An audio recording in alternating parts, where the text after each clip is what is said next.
जय हिंद, नमस्कार साथियों, आप सभी का एक बार फिर स्वागत है। आज मैं इस वीडियो में आप सबको change of date of birth और चेंज ऑफ नेम के बारे में पूरा प्रोसीजर बताने जा रहा हूं। तो जिस साथी को ये जानना है कि नाम और जन्म तारीख को किस प्रकार बदलवाया जा सकता है, वो इस वीडियो के साथ अंत तक बने रहे और बाकी साथी इस वीडियो को स्किप कर सकते हैं। वीडियो लंबा रहने वाला है। मैं आपको हर एक उस पहलू को बताऊंगा जो कि change of date of birth और चेंज ऑफ नेम के दौरान आपको आवश्यक होगा, किस प्रकार के डॉक्यूमेंट लगेंगे और आपका जो प्रोसेस रहेगा चेंज करवाने के लिए वो किसके ज़रिए रहेगा। तो आइए ज़्यादा देरी ना करते हुए सबसे पहले मैं आपको बता देता हूं कि हाल ही में केंद्रीय सैनिक बोर्ड ने सभी राज्य सैनिक बोर्ड को एक लेटर जारी किया है और केंद्रीय सैनिक बोर्ड को यह लेटर मिला है MP8 IOFR, जो कि सर्विंग और ex serviceman JCO and OR के डॉक्यूमेंटेशन को डील करता है। MP8 आर्मी हेडक्वार्टर ने 22 जून 2023 को यह लेटर जारी किया, जिसका सब्जेक्ट आप यहाँ पे देख पा रहे हो, standardisation of documentation forms and procedure of army record offices. और ये जो सिंप्लीफिकेशन है और सबके लिए जो एक जैसा डॉक्यूमेंटेशन हो, इसके लिए अलग अलग फॉर्म्स, प्रोसीजर और क्या डॉक्यूमेंटेशन रहेगा, पूरा तरीका इसमें बताया गया है। समय समय पर जारी किए गए सभी लेटर्स को कंक्लूड करके इस प्रोसीजर के अंदर शामिल कर लिया गया है। इस वीडियो को, इस डॉक्यूमेंट को समझने के बाद में जन्म तारीख और नाम बदलवाने में किसी भी प्रकार की परेशानी आपको नहीं आएगी। तो सबसे पहले आर्मी हेडक्वार्टर ने यहाँ पे 15 जून 2023 का जो लेटर जारी किया गया है AG सेक्रेटरीट से, वो यहाँ पे रेफ़र किया है और उसी के साथ में कहा है कि requisite info in respect of JCO/OR as asked vide AG secretariat letter under reference is forwarding her with as per appendix attached for your further necessary action please। यानी जो AG सेक्रेटरीट ने इसके ऊपर MP8 से जानकारी मांगी थी और उसी के बारे में MP8 ने ये लेटर जारी किया है, क्योंकि सभी JCOs एंड OR में से कई ऐसे JCO OR विडोज़ और उनके डिपेंडेंट्स है जिनको की ज़रूरत पड़ रही है कि या तो उनकी डेट ऑफ बर्थ गलत है या फिर किसी डिपेंडेंट या स्पाउस का नाम गलत है, उसको चेंज करवाने की आवश्यकता पड़ रही है और इस पर के आने के बाद में ये आवश्यकता और बढ़ चुकी है। तो आइए सबसे पहले हम समझेंगे कि यहाँ पे जो documentation forms and procedure of army record offices के लिए यहाँ पे बताया गया है, उसमें जो JCO एंड OR के लिए क्या डॉक्यूमेंट चाहिए होगा। तो सबसे पहले जो एफिडेविट रहेगा वो रहेगा करेक्शन और amendment of date of birth of wife, children, parents, brother and sister. तो इसके लिए जो एप्लीकेंट रहेगा उसकी ओर से एक डिक्लेरेशन लगेगा और वो डिक्लेरेशन एफिडेविट में दर्ज किया जाएगा, शोन किया जाएगा। इसको या तो आप नोटरी करवा सकते हो या फिर फर्स्ट क्लास मजिस्ट्रेट के सामने ये एफिडेविट शोन किया जाएगा। और ये पॉलिसी कवर करती है MP8 के 27 जनवरी 2014 और 3 अप्रैल 2018 के ये दो लेटर है, मेन लेटर है, जिनकी कॉपी आगे दी हुई है। इन्हीं दोनों लेटर के जरिए करेक्शन और amendment of date of birth की पॉलिसी जारी की जा चुकी है। और दूसरा रहेगा change of name of widows of deceased soldiers and change of name of wifes of veterans and serving soldiers. तो ये चेंज ऑफ नेम के लिए, इसके लिए एफिडेविट और सेल्फ डिक्लेरेशन लगेगा, जो आगे अनेक्सर 1 में दी हुई है और मैं वीडियो में भी बताऊंगा आपको। और दूसरा न्यूज़पेपर एडवर्टाइजमेंट, जो कि अनेक्सर 2 में यहाँ पे फॉर्मेट दिया हुआ है। तो आपको ज़्यादा परेशानी नहीं होगी, किसी को नाम बदलवाना है या कुछ करेक्शन करवाना है तो उसके फॉर्मेट भी आपको यहाँ पे आगे देखने को मिलेंगे। चलिए अब हम बात करते हैं 3 अप्रैल 2018 का जो आर्मी हेडक्वार्टर का लेटर है उसमें जो मेन बातें लिखी हुई है, change of name of widows of deceased soldiers and change of name of wifes of veterans and serving soldiers. तो ये चेंज ऑफ नेम के लिए इसमें जो रेफरेंस दिए हुए हैं वो रेफरेंस दिए हुए हैं, एक तो 1 सितंबर 2014 का लेटर है उसका, और एक है 18 सितंबर 2014 का letter regarding policy on change of name of wards of serving oblique ex serviceman personnel below officers rank PBOR, जो कि पहले था, अब JCO/OR हो चुका है। और दूसरा यहाँ पे दिया हुआ है 27 जनवरी 2014 और 13 नवंबर 2014 regarding policy on amendment oblique correction of date of birth of dependents and family members in service record of JCO/OR। ये दो मेन लेटर है, जो कि नीचे जो दिया हुआ है वो है change oblique amendment of date of birth और ऊपर है चेंज ऑफ नेम। इसी के साथ साथ जो रेगुलेशन फॉर द आर्मी 1987 का वॉल्यूम 2 में पैरा 1394 आप रेफर कर सकते हो, और दूसरा है para 309 of documentation procedure JCO/OR 1992। जो 1992 है इसकी जगह अब लेटेस्ट डॉक्यूमेंटेशन प्रोसीजर आ चुका है, तो आप जो लेटेस्ट डॉक्यूमेंटेशन प्रोसीजर है उसको रेफ़र कर सकते हैं। जो सर्विंग सोल्जर्स है उनके लिए यूनिट में इसकी कॉपी मिलेगी, और जो एक्स सर्विसमैन है उनके लिए ये जिला सैनिक बोर्ड में उपलब्ध रहता है। चलिए अब जो मेन बातें हैं वो मैं आपको एक एक करके बताऊंगा ताकि आपको डाउट ना रहे, क्योंकि कई बार ऐसा देखा गया है कि एक्स सर्विसमैन हो, चाहे उनके डिपेंडेंट हो, चाहे विडो हो, यही बात पूछते हैं कि मेरा नाम गलत है, स्पेलिंग में एक लेटर गलत है, या फिर मेडन नेम या जो लास्ट नेम है या सर नेम है वो ऐड है या फिर ऐड नहीं है। किसी भी प्रकार की यहाँ पे जो नाम में गलती हो सकती है उसको सुधरवाने के लिए आपको ये लेटर समझना जरूरी है। आप आधे अधूरे ज्ञान के साथ में जिला सैनिक बोर्ड में जाएंगे, कंप्लीट डॉक्यूमेंट नहीं होगा तो आपका नाम और जन्म तारीख बदलवाने के लिए आपको बार बार जाना पड़ेगा। Policy on change oblique addition of surname oblique maiden name of wife of serving oblique retired JCOs/OR has already been issued. Wide letters mentioned at para 1 above. The above notwithstanding, there have been number of cases reported by various record offices regarding change of first and middle name of wife of widows of deceased soldiers and wives of serving soldiers oblique veterans. यानी कई एक cases आ रहे हैं जहाँ पे first और middle name wife का change करवाने के लिए कोरस्पोंडेंस किया जा रहा है। This is based on number of cases of widows oblique wife of serving soldiers in whose cases names are not tallying with sheet rolls and applications received from widows of deceased soldiers and wives of serving soldiers oblique veterans. क्योंकि main समस्या यही आती है जब part order publish होता है उस समय जो सोल्जर होता है वो प्रॉपरली अपने वाइफ का नाम चेक नहीं करता, या फिर गलती से जो मैरिज सर्टिफिकेट या इससे पहले सरपंच या वार्ड पंच लोकल जो अथॉरिटी होती थी वो कोई भी स्टाम्प मार के यदि ये लिख के दे देता था कि इसकी शादी इसके साथ हुई है और इसका नाम या वाइफ का नाम ये है और जन्म तारीख ये है, पूरे डॉक्यूमेंट चेक ना करने की वजह से यही गलती हो जाती थी, और जो सर्टिफिकेट सरपंच या लोकल जो गांव की अथॉरिटी है उसके द्वारा जारी किया जाता था उसमें वही चीज़ें गलत होने की वजह से सीट रोल में भी वो चीज़ें गलत अपडेट हो जाती थी।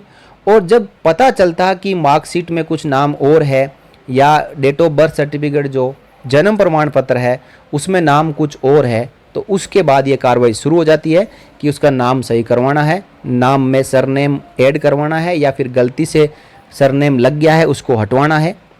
तो इसके लिए कहा जा रहा है कि this headquarter is seized of the problems faced by widows of deceased soldier and wives of serving soldiers oblique veterans after deliberations with the concerned stake holders the competent authority has approved the amended procedure as follows. सबसे पहले procedure for change of name of widows oblique wives of deceased soldiers oblique veterans is given at appendix A. तो मैं बताऊंगा आपको, ये appendix A है। इसके बारे में हर एक जानकारी आपको मैं बताऊंगा। इससे पहले हम समझ लेते हैं। तो जो अपेंडिक्स ए है, अपेंडिक्स ए वो है change of name of widows oblique wives of deceased soldiers oblique veterans, और दूसरा है procedure for change of name of wife of serving soldiers is given at appendix B. यहाँ पे दोनों चीज़ें क्लियर हो गई। एक्स सर्विसमैन से रिलेटेड अपेंडिक्स ए है और सर्विंग सोल्जर से रिलेटेड अपेंडिक्स बी है। चलिए आगे चलते हैं। तो आइए यहाँ पे सबसे पहले हम अपेंडिक्स ए को समझ लेते हैं, जो कि एक्स सर्विसमैन या फिर जो विडो है उससे जुड़ा हुआ है। तो सबसे पहले आप देखें definition of change of name, यानी जो नाम बदलवाने में जो प्रोसेस है वो क्या क्या होने चाहिए। सबसे पहले इंक्लूजन और डिलीशन ऑफ ए लेटर, गलती से जो नाम की स्पेलिंग है उसमें कोई लेटर छूट गया हो या फिर गलती से एक्स्ट्रा लग गया हो तो उसको आप सही करवा सकते हैं। दूसरा है inclusion oblique deletion of first name, middle name and surname. तो या तो फर्स्ट नेम, मिडल नेम और सरनेम वाइफ के या स्पोज के नाम के साथ में लगा नहीं है तो लगवा सकते हैं, या फिर गलती से लग गया है तो उसको हटवा सकते हैं। तीसरा है inclusion oblique deletion of any part of the name, नाम का कोई भी हिस्सा जिसको आपको हटाना है या फिर इंक्लूड करवाना है। फोर्थ है change in name on change of marital status, तो किसी की शादी के बाद कोई कास्ट लगती है या सरनेम लगता है तो उसको बदलाव करवाना है तो वो भी करवा सकते हैं। फिफ्थ है split oblique merger of any part oblique parts, first name, middle name and surname of the name, यानी कहीं पे नाम एक साथ लिख दिया गया हो और कहीं पे यदि एक साथ नहीं लिखा गया हो तो उसको स्प्लिट और मर्ज करवा सकते हैं। जैसे कि राम स्पेस सिंह स्पेस यादव, तो अब इसमें कोई कहे कि राम और सिंह के बीच में स्पेस नहीं है, वो एक ही नाम है, तो उसको सही करवा सकते हैं। और गलती से यदि एक साथ लिखा गया है तो उसको सेपरेट करवा सकते हैं। और finally any change that is not as recorded in the document submitted earlier, जो पहले मैरिज पार्ट ऑर्डर पब्लिश करते समय या फिर जो candidate roll casualties sheet roll में अपडेट करवाते समय जो चीज़ सबमिट नहीं की गई थी, यदि उन चीज़ों में भी कोई बदलाव करवाना है, नाम में बदलाव करवाना है, अमेंडमेंट करवाना है तो वो करवा सकते हैं। ये डेफिनेशन है चेंज ऑफ नेम की। अब इसके लिए करना क्या है एक्स सर्विसमैन को, application for recording change of name action by widow of deceased soldiers oblique wife of veterans. इसके लिए the veteran oblique widow will submit an application to concern record office through respective Zila Sainik welfare office. The Zila Sainik welfare office is required to process the application along with supporting document duly attested to record office। सबसे पहले जो application है complete document के साथ में अपने जिला Sainik board में सबमिट करनी है। आपका जिला सैनिक बोर्ड पूरे डॉक्यूमेंट को अटेस्ट करने के बाद रिकॉर्ड ऑफिस को सबमिट करेंगे। अब इसके बाद जो ओरिजिनल डिस्चार्ज बुक है, the original discharge book is to be retained by the ex serviceman and not to be forwarded along with application. However, photocopy of the same duly attested by जिला Sainik welfare office is to be enclosed along with application। ये जो application आप change of name के लिए भेजेंगे record office को, तो पहले क्या होता था कि ओरिजिनल डिस्चार्ज बुक भी साथ में भेजनी होती थी, लेकिन बीच में आर्मी हेडक्वार्टर ने इस पॉलिसी को ख़त्म कर दिया और कहा कि केवल फोटोकॉपी साथ में भेजनी है और original discharge book ex serviceman अपने पास रखेगा, क्योंकि ये गुम होने के चांसेस ज़्यादा रहते हैं। तो केवल जो चेंज ऑफ नेम की एप्लीकेशन है उसके साथ में डिस्चार्ज बुक की फ़ोटोकॉपी ही लगानी है। अब डॉक्यूमेंट्री प्रूफ क्या रहेगा, यह है केवल एक्स सर्विसमैन के लिए। सर्विंग सोल्जर के लिए हम अपेंडिक्स बी में समझेंगे।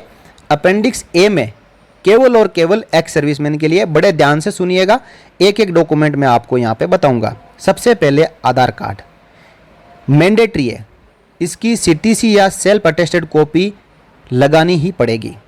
दूसरा pension certificate, pan card, birth certificate, 10th की मार्कशीट जिस पे फ़ोटो हो, वोटर आइडेंटिटी कार्ड और इंडियन पासपोर्ट, इतने डॉक्यूमेंट में से कोई भी एक डॉक्यूमेंट लगाना है।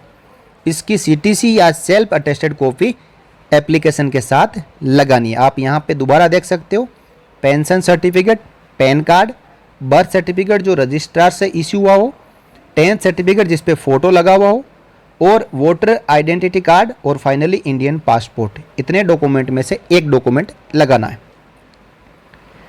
इसके साथ में affidavit oblique self declaration duly attested by Zila Sainik board as per specimen enclosed at annexure 1, इसका फॉर्मेट आगे आपको मिलेगा। उसके मुताबिक जो स्पेसिमेन दिया हुआ है उसके मुताबिक एफिडेविट या सेल्फ डिक्लेरेशन जिला सैनिक बोर्ड से उसको अटेस्ट करवाना है। ये चीज़ आपको याद रखना है और ओरिजिनल लगाना है। फाइनली न्यूज़पेपर एडवर्टाइजमेंट लगाना है चेंज ऑफ नेम के लिए, स्पोज के लिए, और उसका स्पेसिमेन दिया हुआ है अनेक्सर 2 में। ये भी ओरिजिनल न्यूज़पेपर एडवर्टाइजमेंट होना चाहिए। कहीं कहीं पे एक ही न्यूज़पेपर एडवर्टाइजमेंट से काम चल जाता है, कहीं कहीं पे आपसे 2 न्यूज़पेपर जो कि नेशनल डेली होना चाहिए, राष्ट्रीय अखबार होना चाहिए, उसमें चेंज ऑफ नेम की एडवर्टाइजमेंट निकलवाना पड़ेगा और उस दोनों न्यूज़पेपर को एप्लीकेशन के साथ रिकॉर्ड ऑफिस को भिजवाना पड़ेगा। अब जिला सैनिक वेलफेयर ऑफिस क्या करेगी जब आप एप्लीकेशन दोगे, ये सब डॉक्यूमेंट दोगे? तो on receipt of application from the veteran oblique widows, Zila Sainik welfare office will scrutinise oblique check the same along with supporting documents as mentioned above and countersign the application. Thereafter the same will be forwarded to concerned record office with an intimation to the veteran oblique widows. यानी जिला Sainik welfare office में जब आप application submit करेंगे तो वो counter sign करने के बाद में इसको रिकॉर्ड ऑफिस को भेज देंगे और आपको सूचित करेंगे कि आपकी एप्लीकेशन को भेज दिया है। अब रिकॉर्ड ऑफिस में जाने के बाद में रिकॉर्ड ऑफिस का क्या काम रहेगा? ये बार बार कई ऐसे एक्स सर्विसमैन पूछते हैं कि मेरी एप्लीकेशन रिकॉर्ड ऑफिस में तो पहुंच गई, कितना समय लगेगा, रिकॉर्ड ऑफिस कब करेगा? तो आप यहाँ पे देख लें, the document submitted by Zila Sainik welfare office will be scrutinised oblique check with the sheet roll by record office. आपकी एप्लीकेशन के साथ में लगे पूरे डॉक्यूमेंट को और एप्लीकेशन को सीट रोल के साथ में वेरीफाई करेगा आपका record office. On scrutiny of document the brigadier record oblique colonel record oblique CRO will endorse their recommendation and put up the case for approval of OIC record। आपकी application या particular आपके साथ में और भी जितनी भी एप्लीकेशन वहाँ पे गई है चेंज ऑफ नेम के लिए, उन सब को कंपाइल किया जाएगा, रिमार्क लिखा जाएगा कि डॉक्यूमेंटेशन सही है या नहीं है, और उसके बाद OIC रिकॉर्ड के पास में अप्रूवल के लिए भेजा जाएगा। Approval of OIC record will be mandatory requirement in each case. On attaining the approval of OIC record it will be ensured by record office that the occurrences will be published in non-effective series of part 2 order।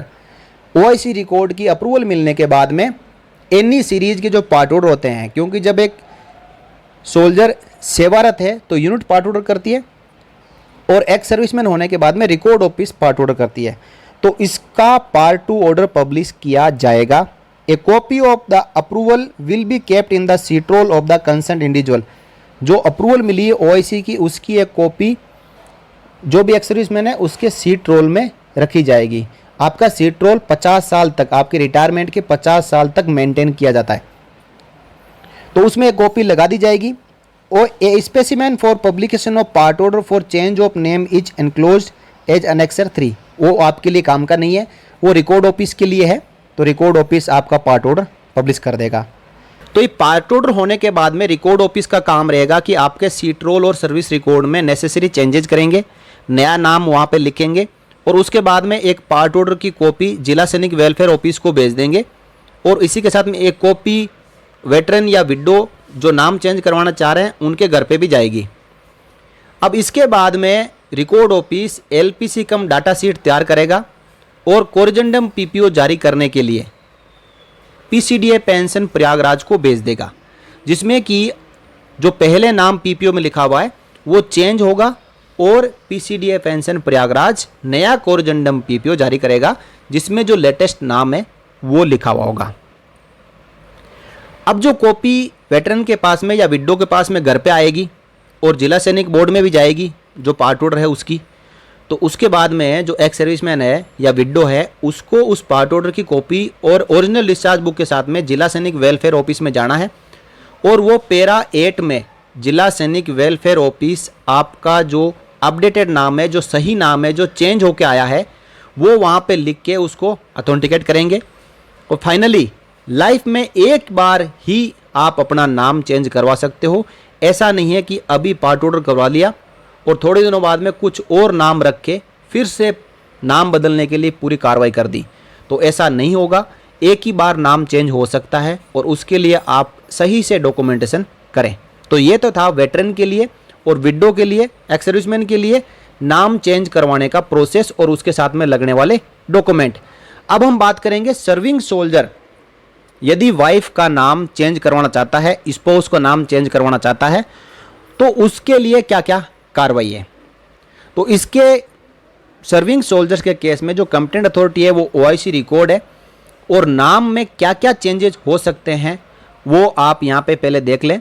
Inclusion oblique deletion of a letter, इसी के साथ में inclusion oblique deletion of first name, middle name और surname, inclusion oblique deletion of any part of the name, change in name और change of marital status, split oblique merger of any parts और finally any changes that is not as recorded in the documents submitted earlier. इतने तरीके के जो नाम में बदलाव है वो हो सकते हैं। और जो एप्लीकेशन दी जाएगी जो सर्विंग सोल्जर्स द्वारा, application for recording change of name action by serving soldier, तो सर्विंग सोल्जर ये एप्लीकेशन अपने कमांडिंग अफसर को यूनिट में पेश करेंगे। अब इसके साथ में जो डॉक्यूमेंट लगने वाले हैं वो आधार कार्ड, जैसा कि एक्स सर्विसमैन के लिए मैंडेटरी है तो सर्विंग सोल्जर के लिए भी मैंडेटरी है। तो आधार कार्ड की कॉपी के साथ एक डॉक्यूमेंट और लगेगा जो कि इनमें से कोई एक होगा। Pension certificate, pan card, birth certificate, 10th की मार्कशीट, वोटर आइडेंटिटी कार्ड और इंडियन पासपोर्ट, इनमें से कोई एक डॉक्यूमेंट लगाना है। साथ ही जो एफिडेविट और सेल्फ डिक्लेरेशन है duly attested bye CO/OC unit, इसका स्पेसिमेन अनेक्सर 1 में दिया हुआ है। और इसी के साथ साथ न्यूज़पेपर एडवर्टाइजमेंट जो अनेक्सर B में उसका फॉर्मेट दिया हुआ है। अब यूनिट में ये एप्लीकेशन मिलने के बाद कमांडिंग अफसर इस एप्लीकेशन को स्क्रूटनाइज करेंगे और अपना रिकमेंडेशन लगाने के साथ ही कंसर्न्ड रिकॉर्ड ऑफिस को भेज देंगे। अब रिकॉर्ड ऑफिस क्या करेगा, सेम काम रहेगा, वो अगेन स्क्रूटनाइज करेंगे सीट रोल के साथ में और जो ब्रिग रिकॉर्ड, कर्नल रिकॉर्ड या CRO इसके ऊपर अपने रिकमेंडेशन देंगे और OIC रिकॉर्ड को सैंक्शन के लिए पुटअप करेंगे। OIC रिकॉर्ड इसके ऊपर जब सैंक्शन देंगे तो उसका पार्ट 2 ऑर्डर करने के लिए कंसर्न यूनिट को बता दिया जाएगा। तो एक्स सर्विसमैन के केस में रिकॉर्ड ऑफिस खुद पार्ट ऑर्डर करता है और सर्विंग सोल्जर्स के केस में यूनिट चेंज ऑफ नेम का पार्ट ऑर्डर करेगी। अब यूनिट में जैसे ही OIC की सैंक्शन चली जाएगी तो यूनिट उसका पार्ट ऑर्डर पब्लिश कर देगी और जो सर्विस रिकॉर्ड ऑफ JCOR है IAFF 958 इसमें अमेंड कर देगी और उसमें जो कंपनी कमांडर या बैटरी कमांडर या OC ट्रूप्स या एडजुटेंट अथेंटिकेट करेंगे और IAFF 958 में जो सही नाम है वो लिखने के साथ ही अथॉरिटी के साथ वहाँ पे अपने साइन करेंगे। तो ये कार्रवाई रहेगी यूनिट की। अब साथियों ये होने के बाद में रिकॉर्ड ऑफिस क्या करेगा, यानी यूनिट जब पार्ट ऑर्डर पब्लिश कर देगी उसके 958 में अपडेट कर देगी तो उसकी कॉपी रिकॉर्ड ऑफिस और POR को भी जाएगी। रिकॉर्ड ऑफिस में ये पार्ट ऑर्डर जाने के बाद में और उसके साथ में जो नेसेसरी डॉक्यूमेंट और OIC की सैंक्शन जाने के साथ ही रिकॉर्ड ऑफिस सीट रोल में अमेंड करेगा। पुराना नाम है वो फॉर्मर नेम कर देगा और लेटेस्ट नाम जो है नीचे लिख के और उसको जो रिकॉर्ड ऑफिसर है वो अथेंटिकेट करेगा। वो तो अब आपका नाम है जो यूनिट में भी चेंज हो गया और आपके सर्विस रिकॉर्ड और सीट रोल में भी चेंज हो गया। और यहाँ पे सर्विंग सोल्जर भी अपने लाइफ में एक ही बार नाम चेंज करवा सकते हैं, वाइफ का बार बार नहीं हो सकता। अब ये रहा अनेक्सर 1 जो कि एफिडेविट और सेल्फ डिक्लेरेशन है, नाम चेंज करवाने के लिए लगाना होता है और एक्स सर्विसमैन के लिए जो जिला सैनिक वेलफेयर अफसर है वो काउंटर साइन करेगा, और सर्विंग सोल्जर के लिए कमांडिंग अफसर ऑफ द यूनिट इसको काउंटर साइन करेंगे, अटेस्ट करेंगे। और दूसरा जो अनेक्सर है वो है न्यूज़पेपर एडवर्टाइजमेंट का। तो यहाँ पे आप न्यूज़पेपर एडवर्टाइजमेंट का फॉर्मेट भी देख रहे हो। इसको पब्लिश करवाना होता है नेशनल डेलीज में, यानी जो नेशनल न्यूज़पेपर है उसमें इसको पब्लिश करवाना होता है। सबसे नीचे आप देखेंगे 27 जनवरी 2014 का लेटर है, और ये है amendment oblique correction of date of birth के बारे में। तो साथियों, इसको हम दूसरे वीडियो में कवर करेंगे कि यदि change of date of birth और amendment of date of birth करवाना है डिपेंडेंट और फैमिली मेंबर्स का, तो उसके लिए क्या प्रोसेस रहेगा। तो साथियों, इस वीडियो में मैंने आपको जानकारी दी कि एक एक्स सर्विसमैन और एक सर्विंग सोल्जर अपने स्पोस और वाइफ का नाम कैसे बदलवा सकते हैं। इसमें फॉर्मेट के साथ में पूरा प्रोसेस दिया हुआ है, कौन कौन से डॉक्यूमेंट लगेंगे वो भी इसमें दिए हुए हैं। इसमें एक सबसे बड़ा डाउट रहता है एक्स सर्विसमैन और सर्विंग सोल्जर को कि आपका जिला सैनिक बोर्ड आपसे गैजेट नोटिफिकेशन मांगता है, यानी नाम चेंज करवाने के लिए गैजेट नोटिफिकेशन। तो ये है फाइनल अथॉरिटी MP8 की, जो कि IOFR है, जो ये चीज़ें चेंज ऑफ नेम और change of date of birth की और वो पॉलिसी जारी करता है। उस लेटर में या MP8 ने कहीं नहीं लिखा है कि गैजेट नोटिफिकेशन चाहिए होगा। तो ये जिला सैनिक बोर्ड आपको व्यर्थ में परेशान करने के लिए कार्रवाई करता है। यूनिट में भी यदि आपको कोई कहता है कि गैजेट नोटिफिकेशन पेश करिए, तो आप उनको कह सकते हो कि आर्मी हेडक्वार्टर ने कहीं नहीं कहा कि गैजेट नोटिफिकेशन चाहिए। और इसके बीच में MP8 ने ये नेसेसरी क्लैरिफिकेशन भी जारी किया था कि किसी को भी गैजेट नोटिफिकेशन पब्लिश करवाने की आवश्यकता नहीं है। तो आपसे कोई मांगता है तो आप उनको ये लेटर बता सकते हो। और इस वीडियो में मैंने आपको जानकारी दी how to change name of spouse और वाइफ फॉर एक्स सर्विसमैन और सर्विंग सोल्जर। जानकारी मैं आशा करता हूँ आपको अच्छी लगी होगी। इस वीडियो को आप देखकर इसमें जो डॉक्यूमेंट आपको दिखाए गए हैं उनके मुताबिक आप अपना नाम, अपने वाइफ का नाम बदलवा सकते हो। और आपको यदि फॉर्मेट चाहिए तो इस लेटर का जो रिलेवेंट फॉर्मेट्स है वो आपको इस वीडियो के डिस्क्रिप्शन में PDF लिंक में मिल जाएगा, वहाँ से आप डाउनलोड कर सकते हो। इस वीडियो को आप ज़्यादा से ज़्यादा शेयर करिए ताकि जिस किसी अपने फौजी भाई को समस्या आ रही है तो इस लेटर और अथॉरिटी के साथ में अपना वाइफ का नाम बदलवा सकते हैं। और इस जानकारी को हर एक सर्विंग सोल्जर और एक्स सर्विसमैन तक आप पहुंचा सकते हैं। उनको इस वीडियो को देखने के बाद मदद मिलेगी, उनको फॉर्मेट मिलेगा और वो अपने वाइफ और स्पोस का नाम सही करवा सकते हैं। इस वीडियो में इतना ही साथियों, अगले वीडियो में फिर मिलेंगे एक और लेटेस्ट जानकारी के साथ। तब तक के लिए जय हिंद, जय भारत, वंदे मातरम।